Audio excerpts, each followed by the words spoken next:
Buenas tardes. ¿Me miras la diapositiva, hijita? Sí, doctora.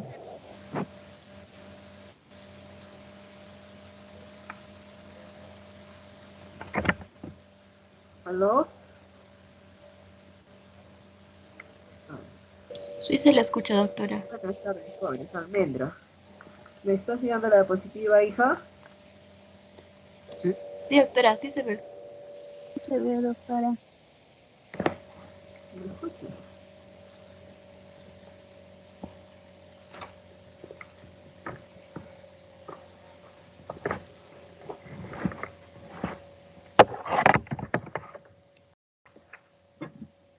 ¿Aló?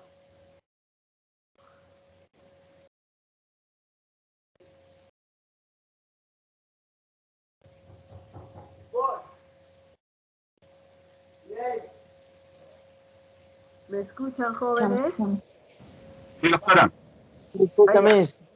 Ya, sí se escucha, ¿no es cierto? Entonces ahorita les voy a poner diapositiva, es lo que quería saber.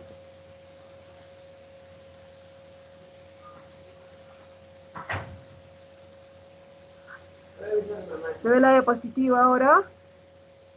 Sí, doctora. Ah, ya. A ver.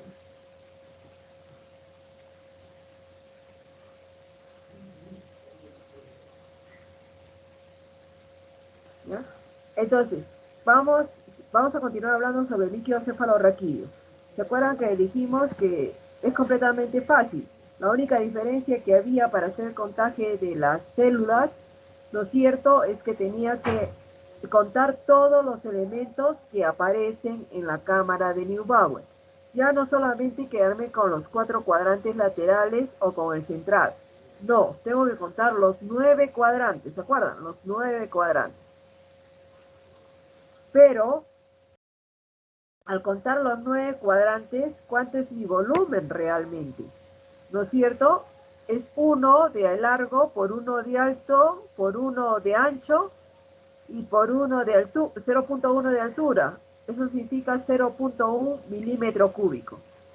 Como estoy contando 9 cuadrados, lo que yo cuente en los 9, tengo que dividirlo entre 9. Cuando hacía blancos, yo contaba 4 cuadrantes y dividía entre 4, ¿se acuerdan? Acá no. Acá tengo que contar los 9 cuadrantes y lo divido entre 9 por 10, que era el factor de corrección, para pasar, ¿no es cierto?, de 0.1 milímetro a 1 milímetro. Entonces, eso sí se mantiene, el por 10. Por, cuando hacía glóbulos blancos, se multiplicaba por una dilución. Acá no hay dilución. Cuando hacía glóbulos blancos, yo reportaba en milímetros cúbicos. En milímetros cúbicos. En cambio, cuando se reporta líquido cefalorraquídeo, se reporta en volumen. ¿Pero en qué volumen se reporta? En 1 mililitro. Entonces, ese resultado, ¿cómo hago para transformarlo en litro? Multiplicando por 1000, por 10 al cubo. Muy bien. Entonces, mi resultado, la sumatoria de mis 9 cuadrantes, lo divido entre 9, lo multiplico por 10 y lo multiplico por 10 al cubo, ¿no? Eso ya, entonces se cumple la regla, excepto cuando hay demasiada cantidad de células, es que uno se ve obligada, ¿no es cierto?, a hacer dilución de la muestra. Y generalmente se hace una dilución al 10º o al 20 con suero fisiológico, cuando hay demasiado. ¿Cuánto es lo normal de las células? Lo normal de las células son, miren, hasta 5 células por mililitro. Solamente puede llegar hasta 5, no más de 5. Entonces, como es una cantidad pequeñita, por eso es que nos vemos obligados a contar más campos. Pero cuando hay un proceso infeccioso como una meningitis tuberculosa, puede tener pues una cantidad grandaza, 1000, 4000, ¿no? Entonces ya es alta esa cantidad. Entonces ahí sí me recomienda que yo haga mi dilución. Mi dilución puede ser al décimo o puede ser al 20, no hay problema. Pero ¿con qué lo diluyo? Solamente con suerito fisiológico. Ya, entonces ya lo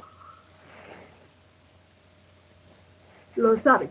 Cuando llega un líquido cefalorraquídeo, uno tiene que, lo que está haciendo tiene que postergarlo.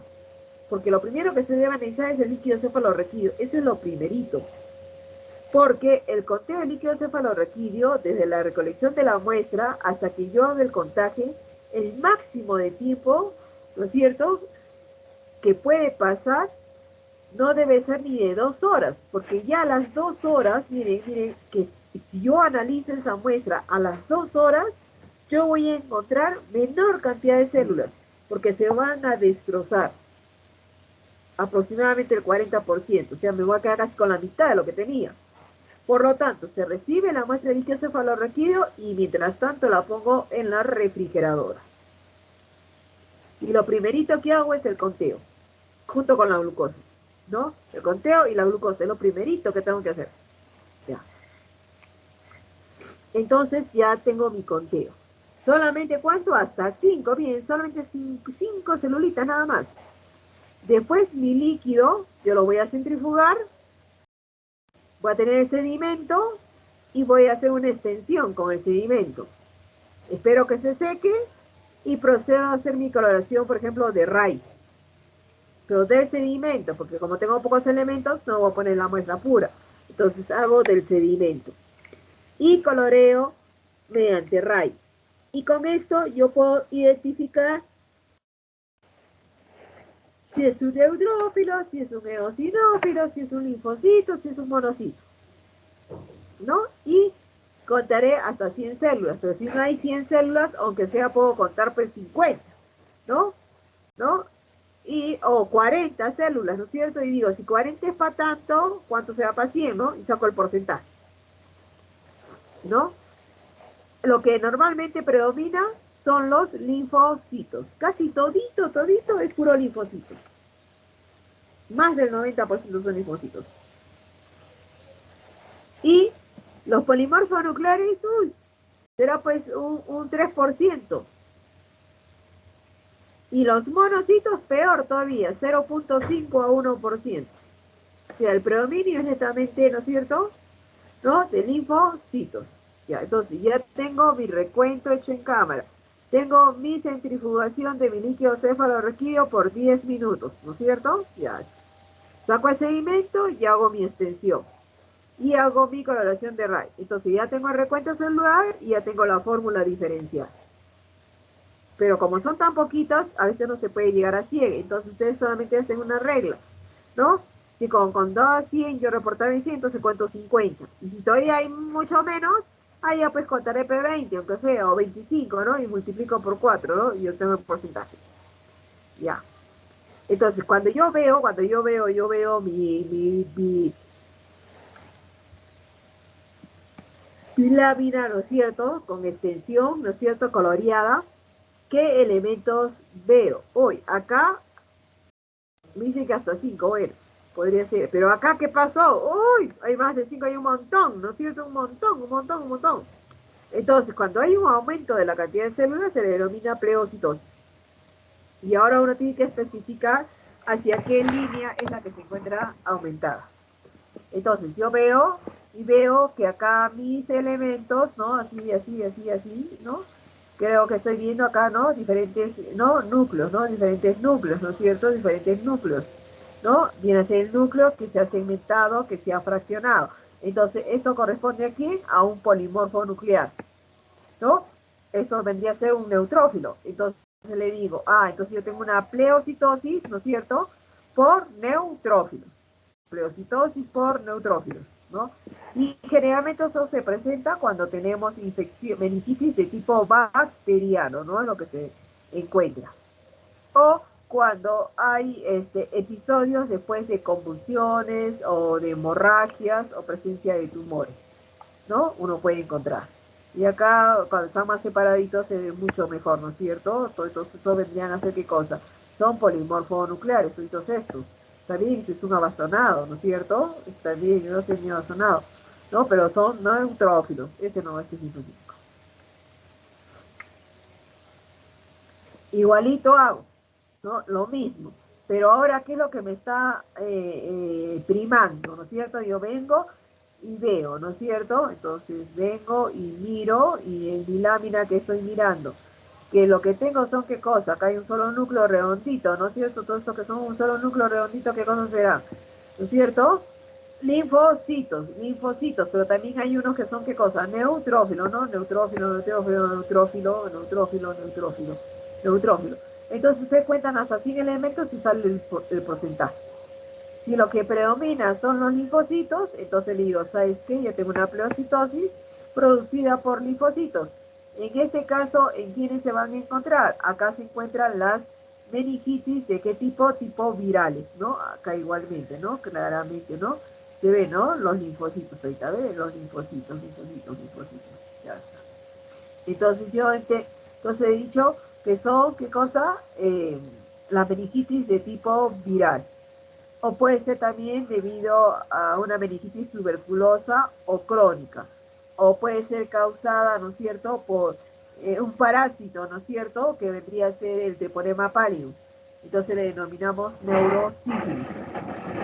También tenemos, ¿no es cierto?, que, por ejemplo, podemos tener que aquellas que son causadas por el género Listeria o en procesos inflamatorios. Y en degenerativos, sobre todo, ustedes ya saben, ¿no es cierto?, que es el síndrome de Guillain-Barré, ¿no? Definitivamente. O aquellas que sean ocasionadas por drogas. Y igualmente también vuelvo a hacer, ¿no es cierto? Y veo que acá mi coloración que me estoy mirando, eosinófilo, ¿no es cierto? Entonces lo que me está predominando, que viene a ser los eosinófilos. Entonces digo, ¿sabes qué? Tú tienes una pleocitosis ocasionada por eosinófilos. ¿Y cuándo es que te presenta esto? Bueno, cuando hay al comienzo, ¿no es cierto?, un proceso inflamatorio, o cuando hay, por ejemplo, una hidatidosis. Y así, ¿no? Es un parásito. O, debido a la cándida, o al criptococcus, o al histoplasma capsulatum, ¿no es cierto?, ocasionada por hongos, o en procesos alérgicos. Ahí voy a tener, ¿qué cosa? Aumento, ¿no es cierto?, de los eosinófilos. Muy bien. Después que ya he hecho eso, ya la parte química les dije, ¿no?, que se dosaba proteínas, se dosaba glucosa, deshidrogenasa láctica, se dosaba lactato. E inclusive se hace proteínas con ácido sulfosalicílico para ver proteínas totales, pero después también lo hago con para ver inmunoglobulinas, ¿no es cierto? ¿No? Sobre todo cuando son procesos como el síndrome de Guillain-Barré, ¿no? Lo que tenemos, ¿no es cierto? Ahí. Entonces, hacemos la prueba de PANDI. Ya, entonces, ahora yo tengo que ver quién es el agente responsable, ¿no?, de lo que está ocurriendo, ¿no? A quién se debe. Entonces tengo que hacer mi coloración de Gram, ¿no es cierto? Entonces cojo mi otro tubito, ¿no es cierto?, que tengo mi muestra, que está completamente estéril, ¿no? Procedo primeramente a sembrar, hago mi siembra, después cerca del mechero, ¿no es cierto?, echo líquido cefalorraquídeo en un tubito de ensayo, y procedo a centrifugar, y del sedimento hago mi coloración de Gram. Y dejando de todas maneras líquido cefalorraquídeo, porque no voy a decir que dicte otra coloración en esa parte, ¿no? Entonces hago mi coloración de Gram. Entonces vengo y pueden ser esos Gram positivos o pueden ser Gram negativos. Ustedes ya saben que la diferencia radica en la composición de la pared celular, eso ya lo saben. Ya no tengo por qué yo repetir. Entonces, ¿por qué estudio líquido cefalorraquídeo? ¿No es cierto? Entonces, tengo que ver para ver si hay una razón, ¿no es cierto?, microbiana o no, o es en todo caso un proceso no infeccioso, ¿no? Tengo que observar. Y entre los microorganismos más comunes que se pueden encontrar en una meningitis bacteriana están los Streptococcus pneumoniae, la Neisseria meningitidis, el Streptococcus agalactiae, la listeria monocitogenes, el Haemophilus influenza, me faltó acá, también puede ser producida por los Staphylococcus, pueden ser producidas por bacilos gram negativos entéricos, puede ser producida también por pseudomonas, ¿no? Todos esos pueden ser responsables de producir, ¿no es cierto?, una meningitis. Entonces, eso que menciono, solamente estos, hay nosotros que he mencionado. Entonces, hago mi coloración de Gram y procedo a observar. Entonces, puedo tener una Neisseria meningitidis, una Listeria monocitogenes, que es un bacilo gram positivo sin espora. Este es un diprococo gram negativo. El Staphylococcus aureus, que son coquitos en racimos, como les dije. Haemophilus influenza, que no es tan pequeñito como un coco ni tan grande como un bacilo. Entonces, ¿qué cosa es? Un intermedio. Entonces, se denomina coco bacilo gram negativo, ¿no? El Streptococcus pneumoniae, que generalmente están en parejitas, ¿no? Tipo lanceoladas, ¿no? Parejitas de cocos lanceolados que parecen lentecitos. O puedo tener Streptococcus galaxia, que generalmente se presenta más en cadenita, ¿no? Que lo puedo observar. O la pseudomona, como les dije, o en todo caso bacilos gram negativos, ¿no es cierto? Entéricos, ¿no es cierto? Bacilo de color rojo. Bien, pero esos microorganismos, ¿no es cierto?, la frecuencia, ¿no es cierto?, va a variar dependiendo de la edad de la persona. Así, por ejemplo, que en un niño, ¿no es cierto?, en un niñito, ¿no?, en los primeros 2 meses, ¿no?, o sea, de recién nacido, de los primeros 2 meses, ¿qué es lo que yo puedo encontrar? Puedo encontrar estreptococos del grupo B o del grupo D. ¿Y por qué los encuentro estos? Porque la mamá, a lo mejor cuando va a tener su bebito, ¿no? Ha sido de un momento a otro, ¿no es cierto? Y ha habido hasta ruptura prematura de membrana, ¿no? No está preparada para el parto, ¿no? Entonces no se le ha hecho toda la higiene respectiva a la madre. Y puede haber una contaminación, ¿no es cierto? ¿No? Cuando pasa por el canal vaginal, ¿no?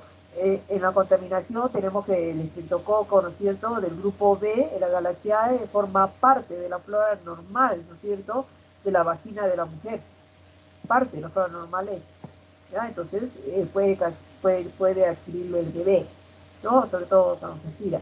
Igualmente, ¿no es cierto?, si la mamá tiene una infección urinaria por un gran negativo, o al momento de pujar, ¿no es cierto?, puede salir un poquito de heces, ¿no es cierto?, o algo sale, ¿no?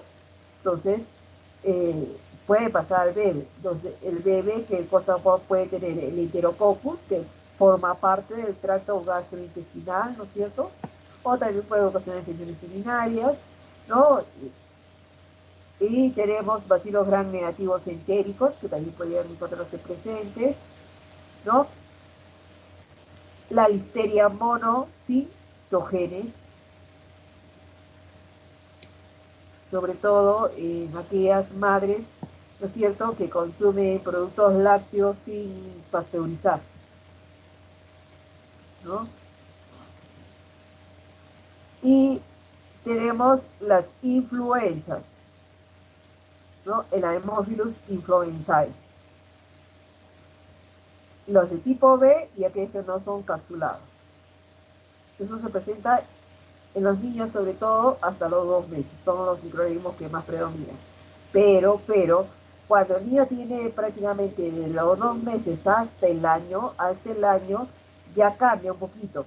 Y el agente patógeno que se encuentra con más frecuencia es el Streptococcus pneumoniae, la Neisseria meningitidis, ¿no?, y el Haemophilus influenza tipo B. De efecto neumoniae porque el bebé puede tener un proceso infeccioso de tipo respiratorio. Muchas veces los bebés se aspiran al momento de tomar la leche, ¿no es cierto?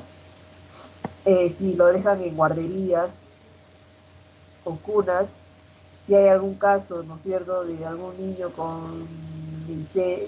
¿no?, donde se ha detectado una Neisseria meningitidis, sin querer contagia a todo el resto, ¿no? Está expuesto. Y también tenemos la Haemophilus influenza de tipo B, ¿no? Ahora, pero en aquellos niños que, por ejemplo, tienen el sistema inmunológico debilitado, ¿no?, Ahí siempre domina las bacterias que son sobre todo de tipo nosocomial, o niñitos que se encuentran en cuidados intensivos, ¿no es cierto? O aquellos niñitos que están en, voy a decir autoclave, no, en las cunitas, en las incubadoras, ¿no? ¿No? Y si está en un hospital, ¿no es cierto? Porque el niño está delicado de salud, ¿no? Ha recibido, entonces, es vulnerable a adquirir microorganismos del mismo hospital, ¿no? Entonces, ahí, ¿qué cosa tenemos? ¿No es cierto? La Pseudomonas aeruginosa, el estafilococo aureus, también es, ¿no es cierto?, el responsable de enfermedades, ¿no es cierto?, nosocomiales, ¿no? Eh, Puede haber también estafilococos coagulasa negativos, definitivamente, porque a los niños generalmente les ponen catéteres, no sondas, ¿no? ¿No? Son niños inmunodeprimidos, entonces ese estafilococo coagulasa negativa fácilmente se adquiere a nivel de todas estas prótesis, ¿no? O válvulas de plástico y formalino, ¿no? Es cristal. Especies de salmonela también puede haber, o listeria, ¿no? Esos son los microorganismos que van a variar de acuerdo a, ¿no es cierto?, eh, en la edad del paciente, del niño, o si existe algún factor de riesgo, ¿no es cierto?, como inmunosupresión.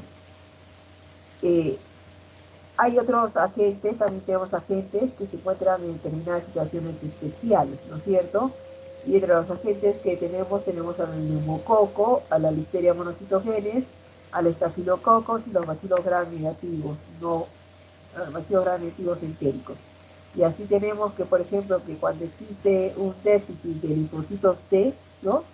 ¿No? Un paciente inmunodeprimido, ¿no es cierto?, ¿no? Que tiene una deficiencia de los de la inmunidad de tipo celular, es más fácil que adquiera, ¿no es cierto?, la listeria. Y hablando, ¿cuál será la listeria acá? 1, 2, 3, 4, 5 imágenes. ¿Cuál será la listeria, jóvenes? ¿Cuál de las 5 es?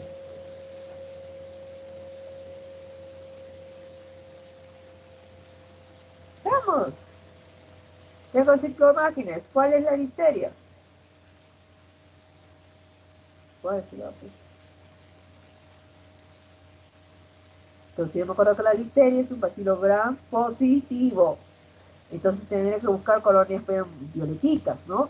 Estos son rojos, no me conviene, ¿no? Acá, ¿no? Pero estos son coquitos, este es cadenita. Entonces este debe ser la listeria. Presencia de fístulas, ¿no? Las cuales están atravesando incluso la barrera mucocutánea, ¿no? O cuando hay una anesplenia, ¿no es cierto? O sea, ¿no? Funcional o anatómica, ¿no? Entonces ahí lo que predomina son los neumococos. Entonces son coquitos, ¿qué cosa? ¿No? Gram positivos, ¿no es cierto? En parejita.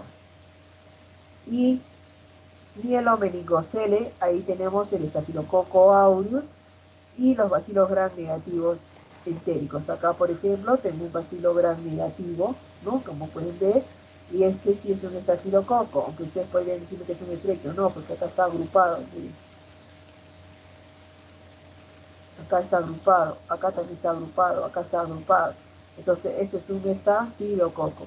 Este de acá, si yo miro, ¿no? Estoy viendo parejitas, pero parejitas de qué?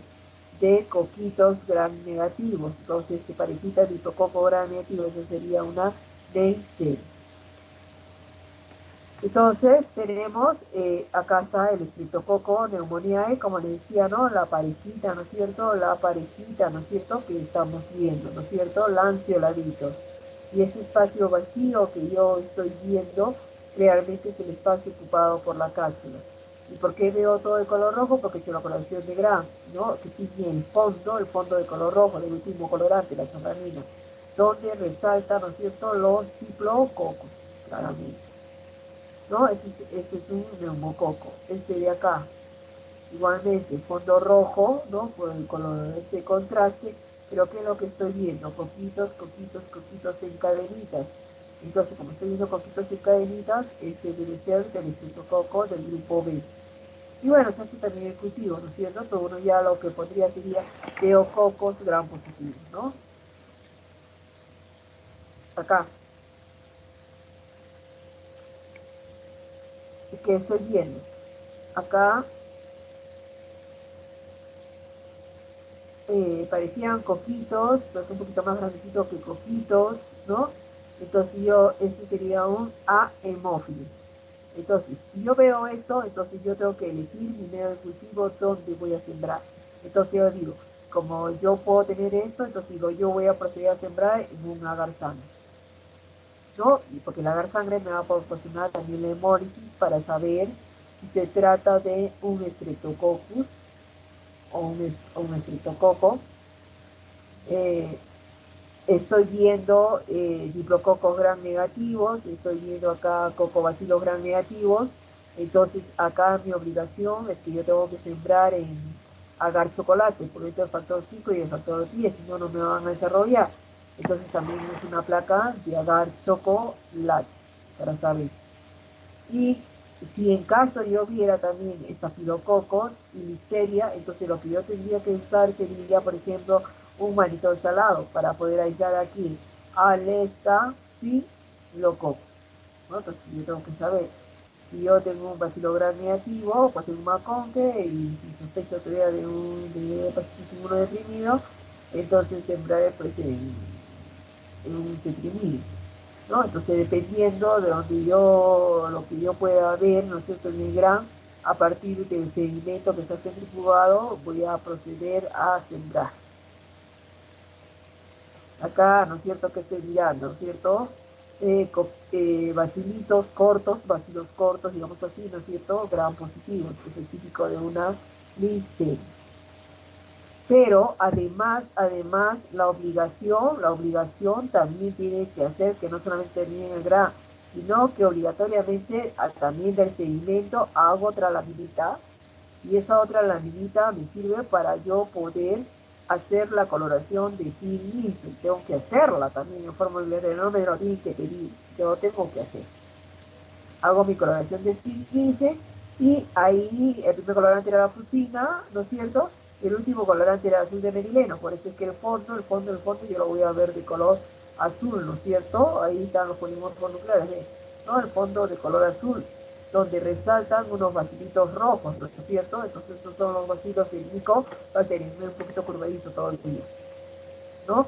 Y si en este caso ustedes ven esto, no van a crecer en ninguno de los otros medios, entonces tendré que usar un medio especial para que pueda crecer, ¿no es cierto? ¿No? Micobacterio. ¿Y cómo se llama el medio? ¿Cómo se llama el medio para que pueda crecer el micobacterio, la tuberculosis? ¿Cómo se llama el medio? Todos los anteriores reiterados no van a crecer, ¿ah? Ustedes lo saben, ¿qué medio se usa? Se usa el medio de Lowenstein-Jensen, ¿no es cierto? O Gawa. ¿Se acuerdan? Lowenstein-Jensen, que tiene que estar enriquecido, ¿no es cierto? Con asparagina, glicerol, se lo pone yema de huevo, ¿no? ¿No? Ya. Se le pone que diga huevo para tener, ¿no es cierto?, bastante albúmina, y la albúmina cuando se pone más o menos unos 60 grados centígrados pueda cuajar, ¿no es cierto?, y formarse, ¿no es cierto?, pero la solidez, ¿no?, del medio, ¿no?, y permita el crecimiento, y se deja por espacio, ¿no es cierto?, hasta de 21 días inclusive, ¿no?, para poder ver, ¿no?, que vendría a ser el estándar de oro, ¿no?, la demostración, ¿no es cierto?, en cultivo del micobacterio. Pero ya ustedes han hecho la coloración de Philippines, donde lo están mirando para tener el tratamiento, no van a esperar 21 días para el tratamiento. Entonces, si yo tengo una meningitis, esta puede ser debido a que primeramente existió, ¿no es cierto?,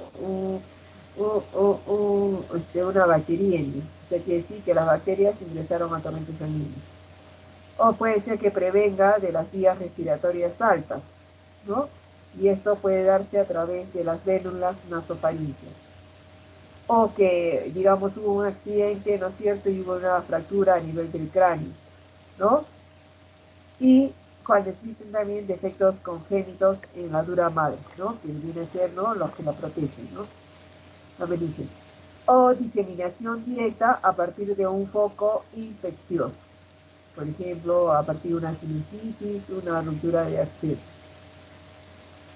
O que al momento de hacer, ¿no es cierto?, la punción de líquido cefalorraquídeo, o al momento de hacer una intervención, ¿no es cierto?, neurológica, ¿no?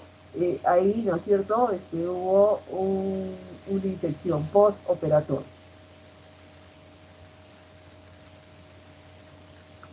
Entonces, cuando yo tomo mi muestra de líquido cefalorraquídeo y no es sanguinolento, ¿qué es lo que tengo que ver? Finalmente, el aspecto del líquido cefalorraquídeo, porque eso me sirve bastante, ¿no es cierto?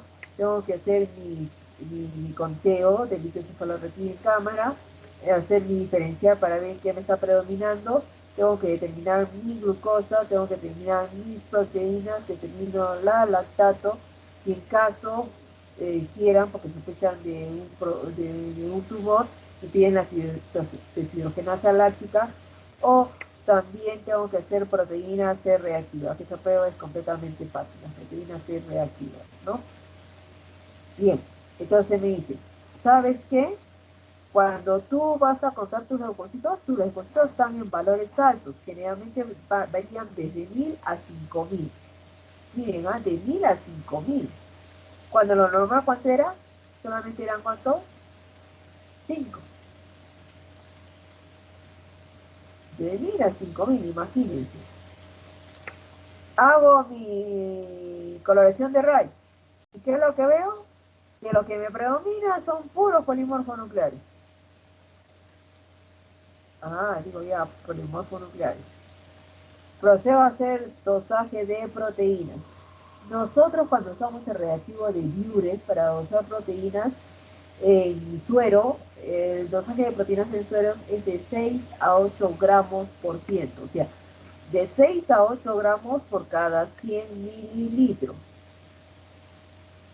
Si yo usara este mismo reactivo de Biuret, la cantidad que tendría que haber debería ser de 60 a 80, ¿no es cierto?, por litro, gramos por litro, ¿no? Llevándolo a litros, ¿no? Entonces, no se puede usar ese reactivo para dosaje de proteínas como normalmente se hace. Entonces se hace con otro tipo de reactivo que vendría a ser el ácido sulfosalicílico, que permite detectar, tiene más sensibilidad y permite detectar menor cantidad de proteínas que se encuentren presentes.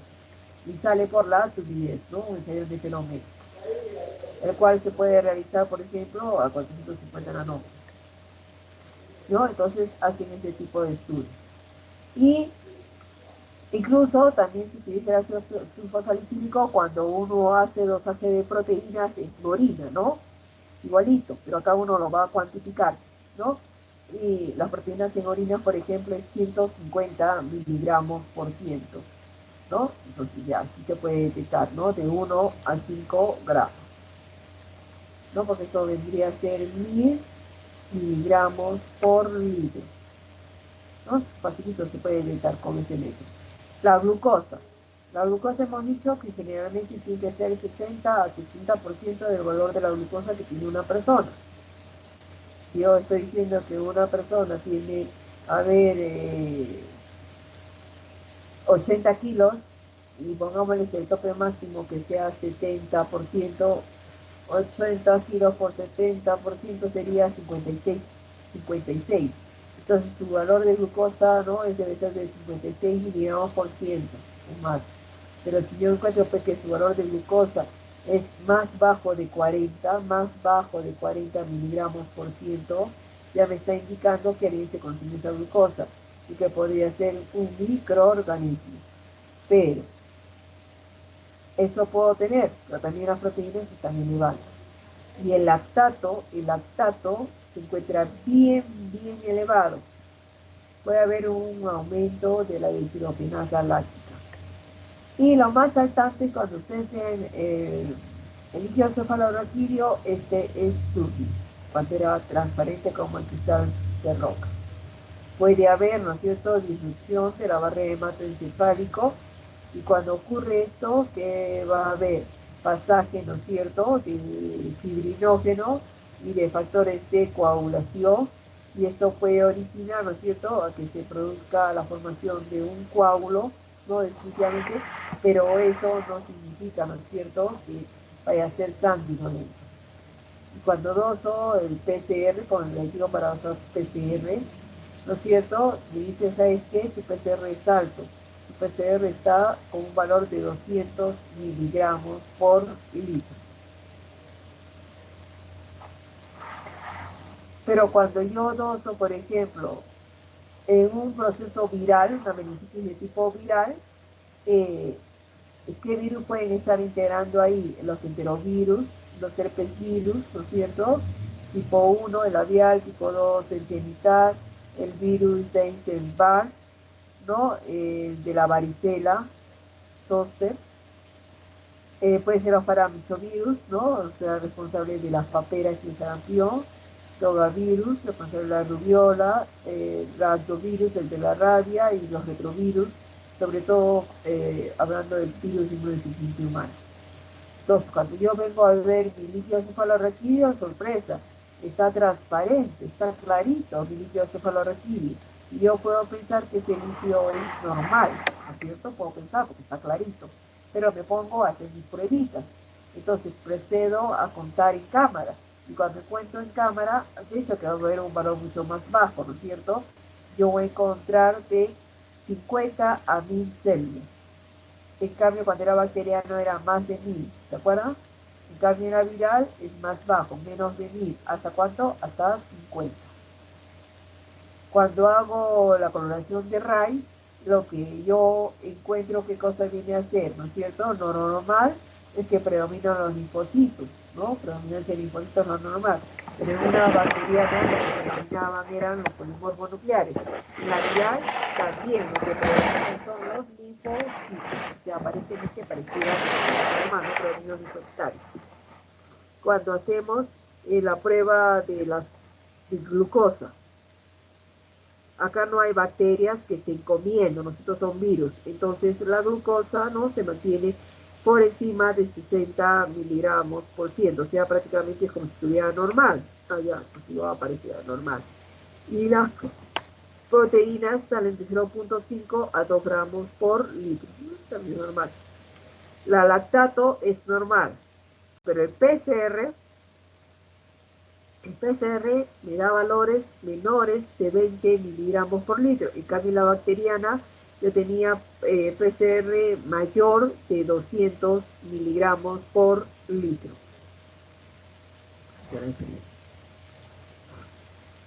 En cuanto a la meningitis fúngica, ¿qué puedo decir?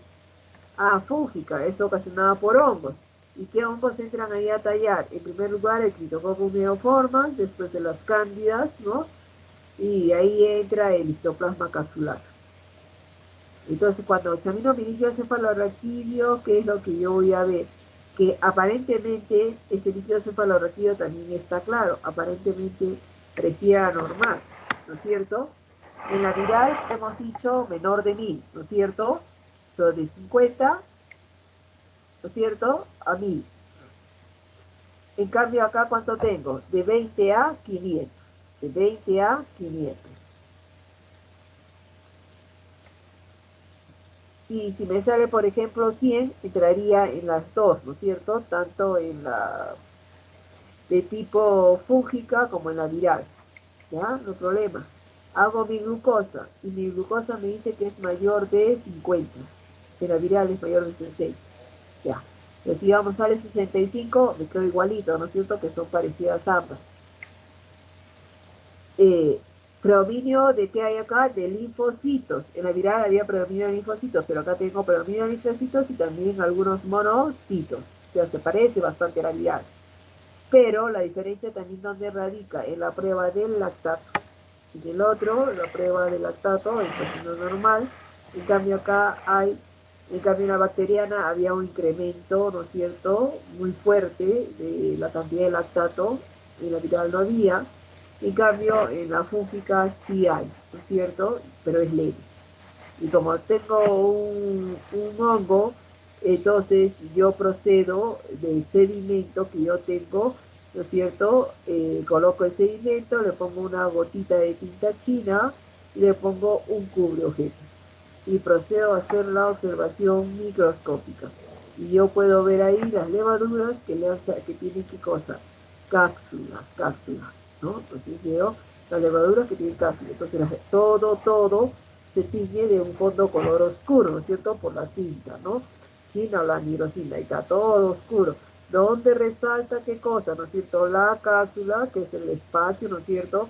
Transparente. Y más adentro que está la levadura, ¿no? ¿No? La levadura se llama o levadura sola. Y también puedo hacer mi gran, porque yo voy a ver la forma de estas levaduras, ¿no? Entonces acá se ve qué cosa, la imagen negativa de la cápsula.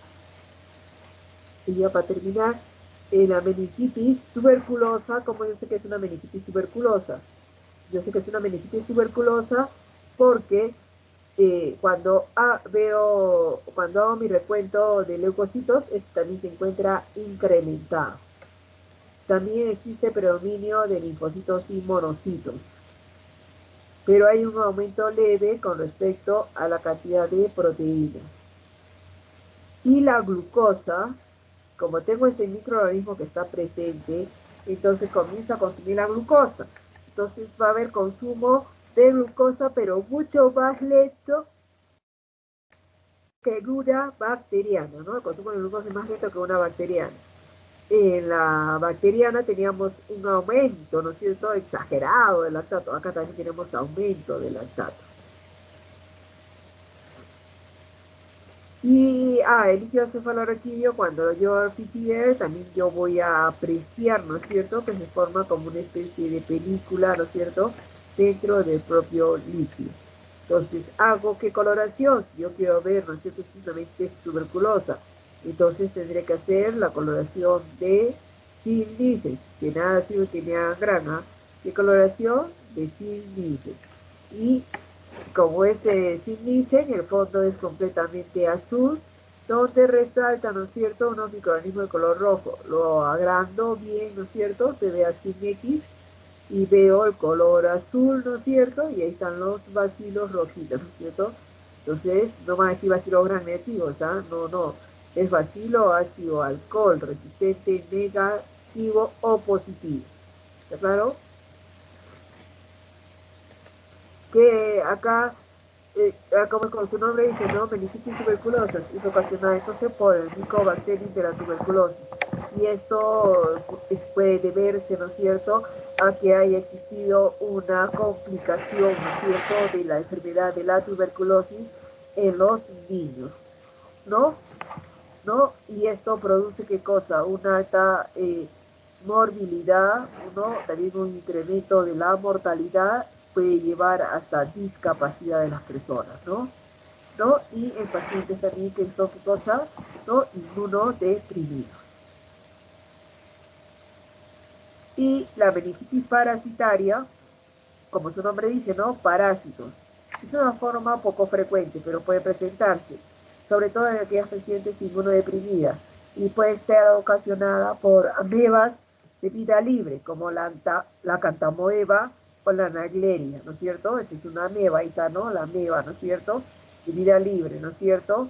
Entonces, en este caso, no, yo centrifugo, tengo mi sedimento, coloco y le puedo poner una gotita de suero fisiológico, ¿no? O con el mismo, ¿no es cierto?, líquido, ¿no es cierto?, puedo usar el mismo líquido de la muestra cefalorraquídea para poder observar. Pero tengo que centrifugar porque quiero concentrar. Entonces se van a ver ahí las amebas que se están desplazando, se están moviendo. O también puede ser ocasionada por algunos parásitos, como por ejemplo por el del gato, ¿no es cierto?, el toxoplasma, o los parásitos que afectan a los perros, el famoso toxocar, ¿no? Entonces, acá claramente estoy mirando, ¿no es cierto?, ¿no? Dos parásitos. Entonces acá en este cuadrito me permite poder diferenciar, ¿no es cierto?, con respecto al líquido cefalorraquídeo, ¿no es cierto? ¿No? ¿De quién podría tratarse? Entonces, si yo vengo y veo el aspecto, casi todos son transparentes, casi toditos son transparentes, son claritos, pero aquel que es turbio es el bacteriano, ¿no? El turbio es el bacteriano. Mientras que la viral y la tuberculosis sí será clara, pero tiene cierto tonito amarillento. La presión nosotros no la hacemos, ¿cierto? Presencia de leucocitos, sí se puede ver leucocitos, ¿no es cierto? Pero acá está diciendo por litro, ¿ah? Por eso dice de 0, ¿cada cuánto? Hasta 5, ¿no es cierto? 0 a 5, ¿no? Son 5 células las que teníamos, ¿no es cierto? Y casi todas eran, ¿qué cosa? Linfocitos, ¿se acuerdan? ¿No? Un 93% prácticamente eran linfocitos. En cambio, una meningitis bacteriana, esa cantidad de células está totalmente incrementada, ¿no es cierto? Mírenme, ¿no? Recontra incrementa. Y tenemos valores de acá de 10.000, ¿no es cierto? Valores de 1.000, ¿no? Ya tenemos valores altos de células. En cambio, la meningitis viral, ¿no es cierto? Ahí, ¿no es cierto? También, que es lo que yo observo, ¿no es cierto? Hay un ligero incremento, ¿no es cierto? ¿No? No exagerado como corresponde a la bacteriana. Y el incremento se debe generalmente a la presencia de linfocitos, ¿no es cierto? Mayor de 100. Y con respecto, mientras que en la tuberculosa, ¿no es cierto? Los valores pueden radicar de 25 a 1000. Cuando hablo de proteínas, ya te vamos a ver con la glucosa. La glucosa que se encuentra normal es en la presencia de la meningitis viral, ¿no? Más en 60, ¿no? En cambio, cuando es en la bacteriana, ¿qué es lo que tengo con la glucosa? Un completo descenso, ¿no es cierto? Baja, ¿no es cierto? Baja los valores, ¿no es cierto? Menos de 45, menos de 25. Baja completamente los valores. Mientras que en una tuberculosa, ¿no es cierto? Vemos que hay una tarea en el límite de lo normal, ¿no es cierto? Pero que puede llegar inclusive, ¿no es cierto?, a producir una disminución de estos elementos. Entonces, puedo usar el ketchup como saborizante, ¿sí o no? Y me fijo en el valor de la glucosa. Valor de la glucosa. Luego tenemos también la presencia de proteínas. Y cuando hablo de proteínas, donde se encuentra, ¿no es cierto?, incrementada esta proteína C en los líquidos cefalorraquídeos, ¿no? Ahí tenemos aumentada, ¿no es cierto?, estas proteínas, ¿no? Y como podemos dosarla mediante el método del ácido salicílico, ¿no? O en todo caso yo leo la fórmula de la ¿no? Para poder determinar proteínas con el ácido sulfosalicílico. No van a usar biures, no van a usar biures, ¿no? En la meningitis viral también hay un incremento, ¿no es cierto? Pero este es menor de 200. Y en la tuberculosis tengo ¿no es cierto?, valores que van desde 45 a 500, hay un incremento, pero no tan exagerado como cuando es el caso de una bacteriana, ¿no? Que estamos llegando, ¿no es cierto?, solamente, ¿no es cierto?, hasta qué valores, hasta 1500, imagínense. Con respecto al lactato, en la bacteriana sí había un aumento, ¿no es cierto?, completamente, ¿no es cierto?, de esta meningitis bacteriana. En la viral, ¿no es cierto?, prácticamente había un ligero aumento, era normal, o en todo caso un ligero aumento. En la tuberculosis también se encuentra elevada. Y también puede dosarse cloro si tienen la máquina para dosar electrolitos, ¿no? Entonces tienen la jeringuita, ¿no es cierto? Por lo menos, pues, ¿cuánto? 0.5, ya, o 0.8 dependía, ¿no? De líquido para los niños. Pues si quieren le pone uno también, ¿no es cierto? Porque tengo que centrifugar, se supone, y yo voy a centrifugar, estoy permitiendo, ¿no es cierto? Campo de acción. Entonces puedo centrifugar. Te echo un poquito de agua caliente, ¿no? Para que se deshiene. De hecho, ¿no? Y puedo ver. Entonces, el cloro, cuando yo voy a usar qué cosa, cuando el laboratorio, la posta o el policlínico cuentan con equipo, ¿no es cierto? ¿No es cierto? Para hacer dosaje de gases y electrolitos. Entonces ahí aprovecho para poder qué cosa observar, ¿no? Entonces ahí tenemos, ¿no es cierto?, las diferencias. Entonces, el hecho de observar un color claro, transparente, no quiere decir que el litio no tenga nada. No, puede tener, ¿no es cierto?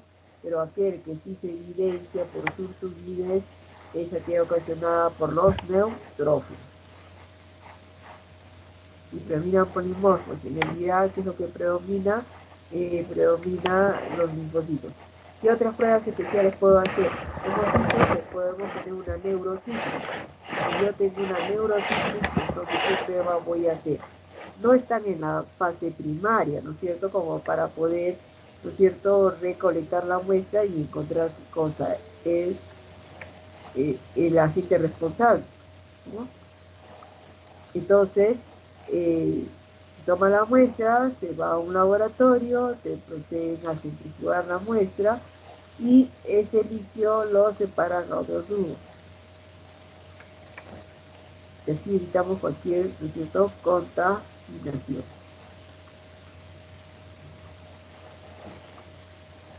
De ahí tengo, qué rico, que puse choclo a sancochar, ¿no?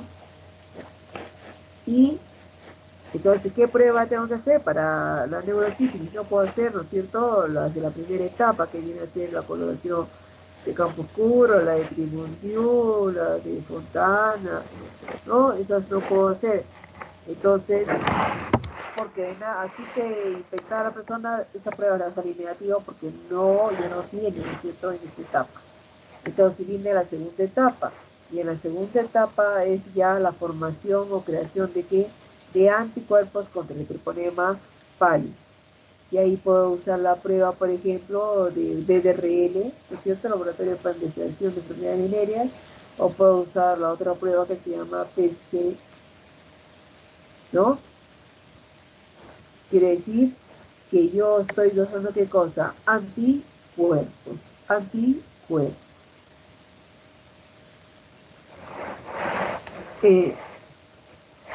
Pero no solamente eso, sino que también, ¿qué es lo que puedo hacer? Digamos que estoy sospechando yo, ¿no es cierto?, que tengo qué cosa,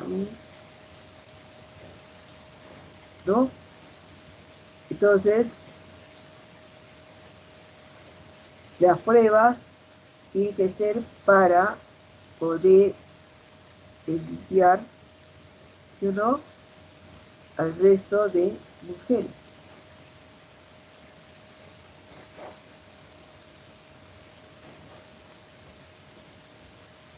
Segunda prueba. Puedo hacer con ensayos de inmunocromatografía, ¿sí o no?, para determinar, ¿no es cierto?, a qué tipo de estreptococo se encuentra, qué especie era que está igualito para el glutato, ¿no? O para hacer la prueba y poder diferenciar. Tengo también la especie de hiperfibia.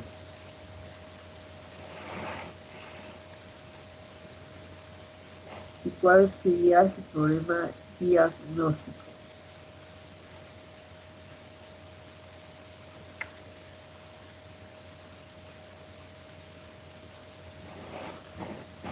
Entonces, Neo- Neurosífilis, pruebas de segunda, ¿no es cierto? Generación. Una habitación donde se sienta realmente solito. Yo hago madurado por todos sus picados. De ahí, ¿qué otras pruebas más tengo? Ya quiero detectar la presencia, por ejemplo, de hemófilis. Pues quiero detectar, por ejemplo, la presencia de zinc. Las generaciones, otra vez quiero ahora de sensible y de neo resistente. Ciertamente sensible. Tecnología. ¿Ah?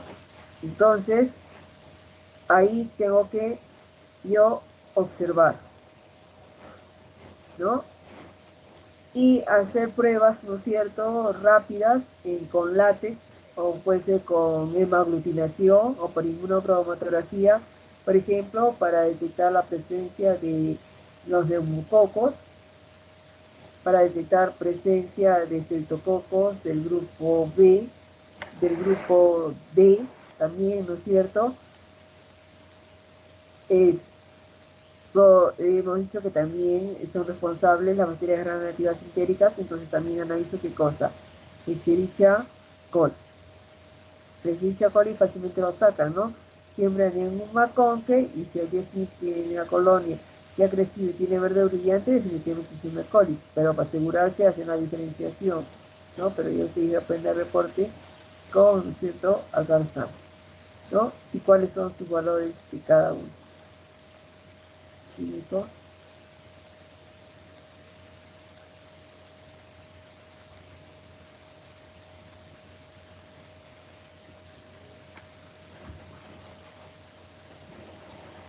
Muy bien, jóvenes, ya son 3:20, creo que me estoy pasando, de la hora. Estoy aquí en clase, seguramente con otro profesor. Y a la próxima clase tenemos que seguramente, creo que nos faltan hacer 3 diapositivas.